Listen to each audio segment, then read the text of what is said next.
O TSE aceitou uma ação da coligação Brasil da Esperança para investigar a chapa formada pelo ex-presidente Bolsonaro e o general Walter Braga Neto por suposto abuso de poder eleitoral.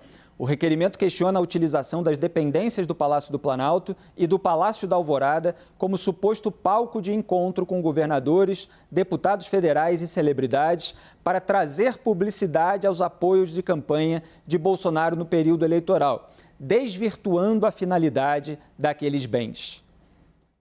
Vamos ao debate. Raquel, o TSE aceitando, portanto, a ação contra a chapa de Bolsonaro e Braga Neto e o pedido questionando o uso dos palácios durante a campanha. Em vários episódios desse houve essa discussão que Jair Bolsonaro estava usando a estrutura, até nas próprias lives que ele fazia, e isso gerou uma ação que pode ser turbinada com esses novos elementos. Felipe, são várias ações que estão dentro do TSE, nós estamos debatendo isso já há alguns dias, em diferentes fases, né? O TSE, se não me engano, volta agora no comecinho de fevereiro a atuar de uma forma mais diligente, volta do plantão.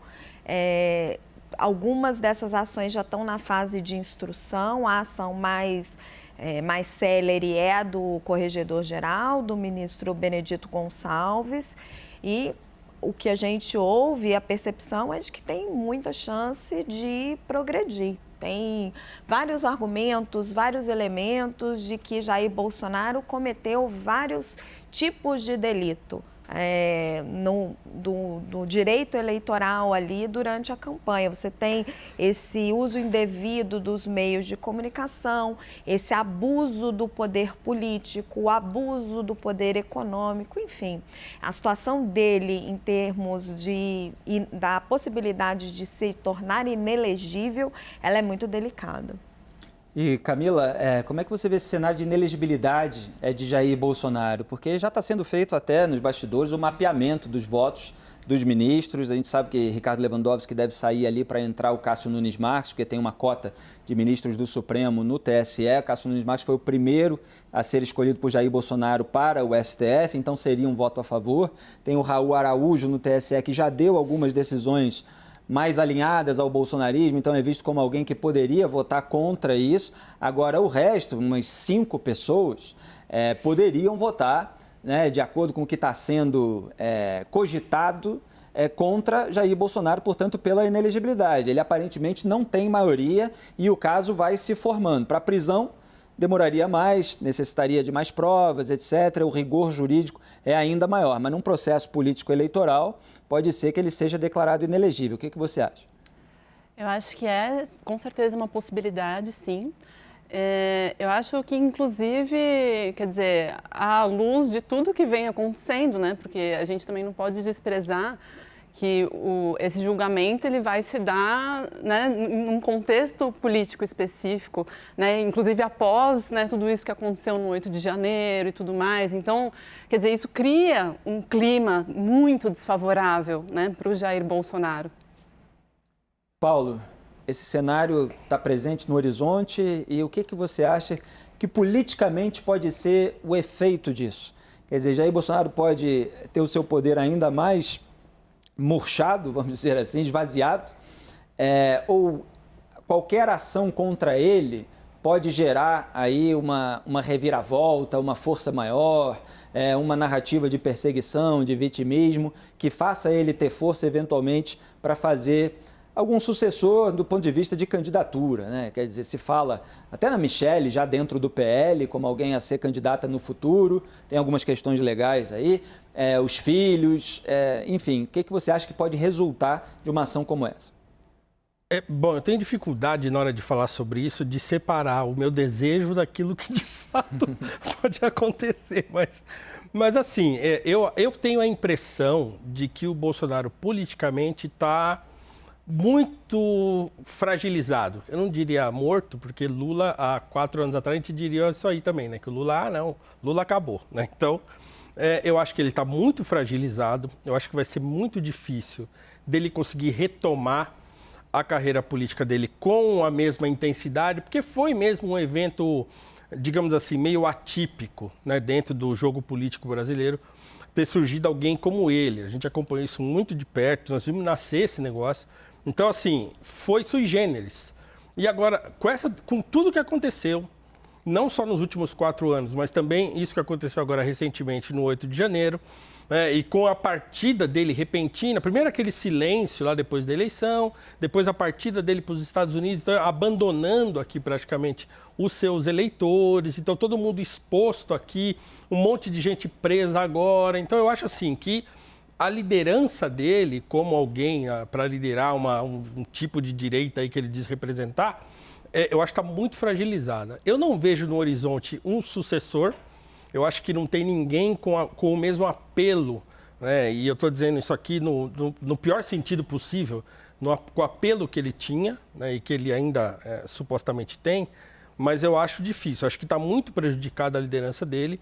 E eu acho que vai ser difícil ele voltar para o jogo e refazer essa liderança de alguma maneira. E esse também é o meu desejo, além de tudo, né? Já que você falou do seu desejo seria de formação de uma direita mais moderada, mais pé no chão, com essa disputa de liderança que a gente já está vendo assim, de uma maneira muito suave, ainda distante, sem querer bater de frente com o Bolsonaro, como Tarcísio de Freitas, Romeu Zema, Eduardo Leite, mais incorporando ali o chamado centro democrático, eventuais parlamentares que podem sobressair nessa nova legislatura. Só acrescentar um ponto, Felipe, acho que essa inelegibilidade do Bolsonaro pode ser um presente para essa direita, porque assim, com o recall que ele tem, é difícil falar de 2026, está muito longe, mas, enfim, com o recall que ele tem, ele pode facilmente aparecer lá em 2026 como a única alternativa capaz de bater o Lula.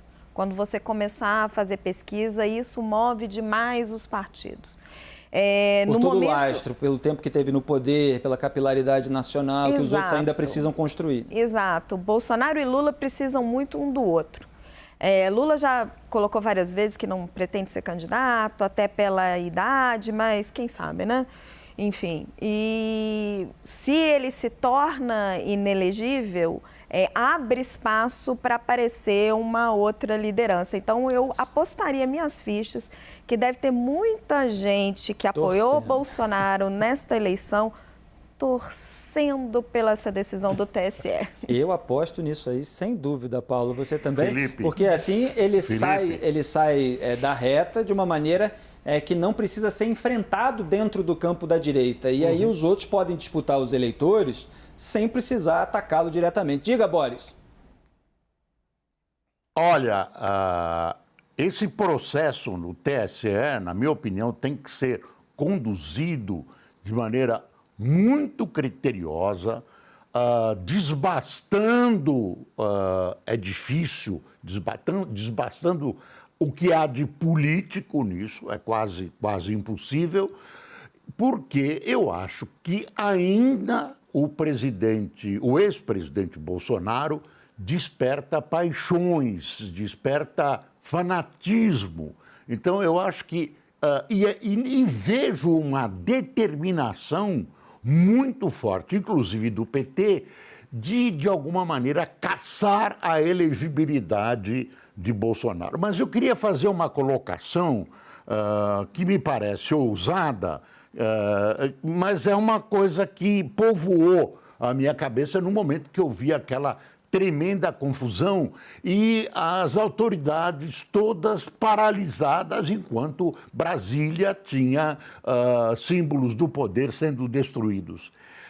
Antes de 64, Brasília tinha um prefeito indicado e o pretexto, a desculpa, a explicação era de que precisava haver uma sintonia absoluta entre a presidência da República e o espaço geográfico que a presidência ocupava, que era a capital Brasília e o Distrito Federal.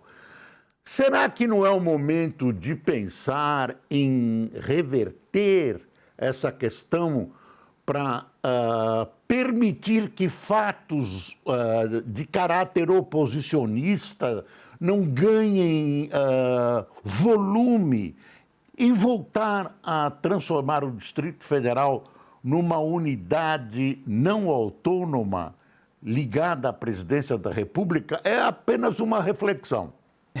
Tá aí o Boris propondo essa reflexão. Paulo, você quer complementar em relação a outras? Fique à vontade. Assim, eu acho que uma democracia se constrói assim, né?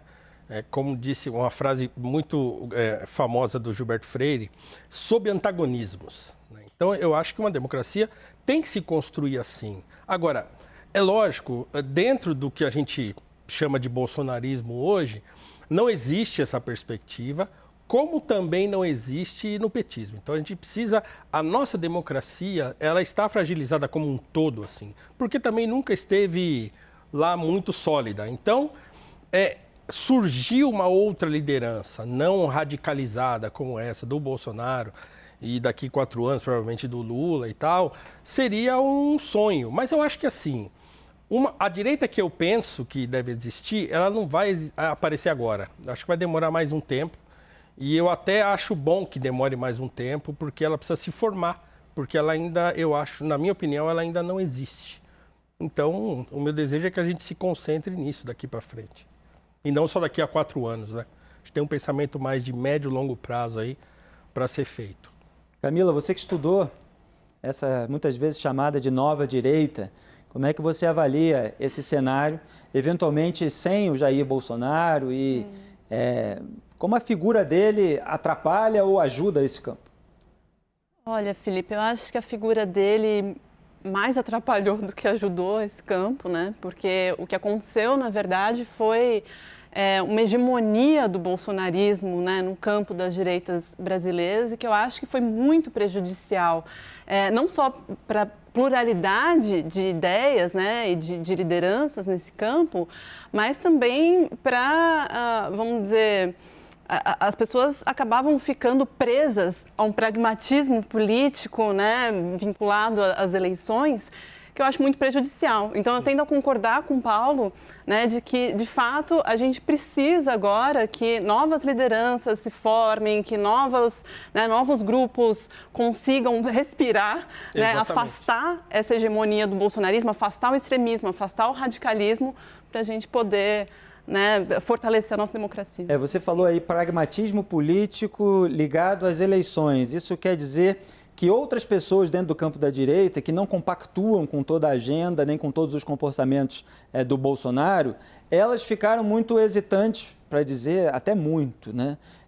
Elas foram muito cuidadosas, elas evitaram, na verdade, né? Elas evitaram criticar Jair Bolsonaro porque elas não encontraram espaço político eleitoral. Elas ficaram preocupadas de não ter votos na próxima eleição se elas enfrentassem Jair Bolsonaro no debate público num momento de polarização com o Lula, com a volta do PT. É isso que você está falando em relação ao pragmatismo? Exatamente. Quer dizer, era sempre o medo constante de perder eleitores. E seguidores nas redes sociais. E seguidores nas redes sociais, exatamente. Mas eu acho que isso não mudou ainda. Eu acho que vocês estão estabelecendo um desejo mais do que uma realidade. Eu acho que a realidade sentido, ainda é de uma polarização, um extremismo muito forte. É porque é cultural, eu acho, né? Eu acho que é uma coisa que, assim, faz muito tempo que a gente vive em função das eleições, né? A gente passa, são 4 em 4 anos que a gente fica... Né? Parece que quando começa o processo de eleição, todo mundo acorda e todo mundo sai catando um santinho no chão para ver quem vai votar. E a eleição, até pelo formato do segundo turno, ela impõe uma dualidade, né? Que já é presente no debate público, mas ela ainda reforça isso. E você criar aí um cenário, vamos dizer assim, com 3 variáveis, 4, 5 e tal, tudo vai se complicando e as pessoas vão ficando com medo. Não estou justificando o lado delas, eu critico muitas dessas pessoas que não ousam criticar aquilo que está errado com medo de perder voto, com medo de perder seguidor. Diga, Raquel. Raquel está reforçando que o cenário não mudou. Não, estava colocando só os elementos da vida real, né? A gente teve uma eleição que foi 51-49, em que a terceira via não atingiu percentual praticamente nenhum, nem me lembro agora de cabeça qual foi a votação da Simone Tebet. Você tem todas as pesquisas apontando ainda uma força grande de popularidade de Jair Bolsonaro, quase 30% da população, até mais, acredita que as eleições foram fraudadas. Assim, ainda não existe essa direita se recompondo ou esse país caminhando para um meio do caminho. Infelizmente, não é a realidade. Ele ainda está lá. Diga, Camila. Sim, eu entendo que hoje, concordo, ainda não, mas eu acho que a gente também tem que pensar o seguinte, quer dizer, em março de 2022, 40% do eleitorado não queria nem o Lula nem o Bolsonaro, é muita gente, né? E mesmo as pessoas que votaram no Lula e no Bolsonaro, se você for examinar, né, a maioria, na verdade, não queria votar no Lula e no Bolsonaro. Elas acabaram... Tanto que, assim, a gente teve um fenômeno muito curioso que aconteceu. E no primeiro turno das eleições, a gente teve uma abstenção eleitoral recorde, né? E no segundo turno foi o contrário. Quer dizer, desde 2006 que as pessoas não iam tanto votar. Né? Então, quer dizer, forçou as pessoas a votar porque é isso, era o antibolsonarismo e o antipetismo. Sim, elas estavam votando em quem elas queriam, elas estavam votando no candidato que elas queriam que derrotasse o outro, elas estavam votando contra. Eu não estou estabelecendo aqui o que também seria o meu desejo, eu só estou estabelecendo os fatos. Mas eu acho que é isso, eu acho que é um processo de médio e longo prazo. Eu não tenho nenhuma esperança de que essa direita na minha cabeça apareça daqui a 4 anos, não. Né? Diga, Boris. Felipe, tem mais um ingrediente que a gente não pode esquecer, que é a performance do governo Lula. O que vai acontecer até a próxima eleição. Quer dizer, é um fator importante e que vai despertar as oposições e que pode até ajudar uma direita civilizada a assumir uma posição boa para a futura eleição. E você questiona se o Lula é candidato? Claro que é. Trabalha como candidato, fala como candidato, não conseguiu descer do palanque e é candidato. Quando ele tiver 90 anos, ele vai ser candidato. Pode escrever. Tá certo, Boris. Inclusive, ele chegou a ventilar durante a corrida eleitoral, Raquel, que ele não seria candidato à reeleição, mas logo que passou a eleição e ele venceu, ali os aliados já começaram a falar, não, vamos ver como vai estar o cenário em 2026 e tal. Então, essa hipótese permanece no ar também. É que a gente está indo longe, né? Mas é que não fica muito claro, nunca teve claro isso dentro do PT, mas quem seria o sucessor do Lula, né? Ele nunca fez sucessor de verdade, né? Sempre aparece a figura do ministro Fernando Haddad e, com todo o respeito que a gente tem pelo ministro e pela trajetória dele, ele ainda não está ungido pelo petismo com essa missão. Não aparece de uma forma clara. Perdeu as últimas 3 eleições. Exato, não aparece com esse carisma. Então, assim, hoje, se você for perguntar dentro do PT, e eu faço essa pergunta com uma certa frequência, aparece todo tipo de especulação, até o nome da primeira-dama, Janja da Silva. Então, assim, é porque o Lula, ele deixa propositadamente esse vácuo de alternativas. Quando ele escolheu a Dilma, por exemplo, foi algo que surgiu absolutamente do nada, né? E acho que foi uma das piores escolhas políticas que ele já fez, mas enfim. Muita gente diz que ele nunca deixou crescer uma liderança à sua sombra, né? Ele sempre quis ocupar esse espaço. Agora, a gente estava falando sobre a eleição, e é por isso que a gente está indo muito longe, Camila, porque quando se aproxima a eleição, o eleitorado pensa na viabilidade. E aí, às vezes, ele começa a tapar o nariz para algumas discordâncias, para alguns pontos, porque ele vê que, olha, a multidão só vai para esse lado ou para outro. Não adianta eu querer aqui o ideal, a perfeição, porque esses são os candidatos viáveis. Entre esses, qual que eu escolho? E aí envolve aquilo que o Paulo falou. Então, para 2026, lá para frente, quer dizer, cada grupo político, cada campo ideológico, ou qualquer outra chave hermenêutica, né, que deveria existir, por exemplo, da decência, da sensatez, etc. As pessoas envolvidas nisso, elas precisam pensar em médio e longo prazo, para construir a viabilidade. Exatamente. E eu acho que, né, como o Boris e a Raquel falaram, Eu acho que a gente estava falando, né, muito sobre a direita, mas eu acho que a esquerda também tem um problema muito grave, que é os quadros são muito envelhecidos. Né? Eu sou pesquisadora qualitativa, eu converso muito com eleitores e todo mundo reclama muito disso, né? Sempre são as mesmas pessoas, né? Não tem renovação, não tem diversidade, inclusive, né? A gente vê assim que é difícil para o PT, por exemplo, conseguir ter uma diversidade, né, de gênero, de raça nos quadros. Então, realmente... Frente ampla. Exatamente. Será que o PT vai deixar Simone Tebet, por exemplo, assumir um lugar nesse eventual VAR? Eu acho praticamente impossível isso acontecer. seria o PT se transformando numa outra coisa, né? Eu acho muito difícil. Eu acho que o Fernando Haddad está nessa posição, inclusive, de ministro da Economia, porque tem um projeto para ele ali, mas eu acho que também não vai dar certo.